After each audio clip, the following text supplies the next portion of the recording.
Naaresto ng mga operatiba ng Warrant and Sapina Section ng Malabon City Police Station si alias Eman, 28 anyos.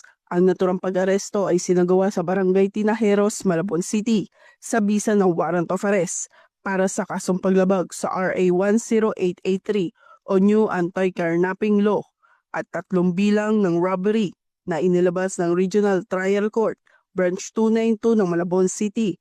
May kabuuang inirekomendang piyansa na 600,000 pesos para sa pansamantalang kalayaan ng akusado.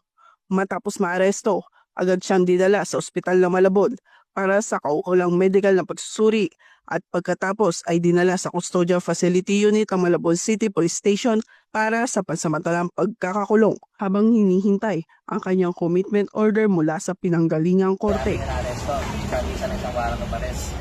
Sa mga kasong robbery at yung isa naman is violation of Republic Act number 10883 or the new Anti-Carnapping Law. Mula rito sa Northern Police District, ako po ang inyong PNN correspondent, Patrolwoman Glycelan Esperanza, alagad ng batas, taga-taguyod ng Balitang Pulis.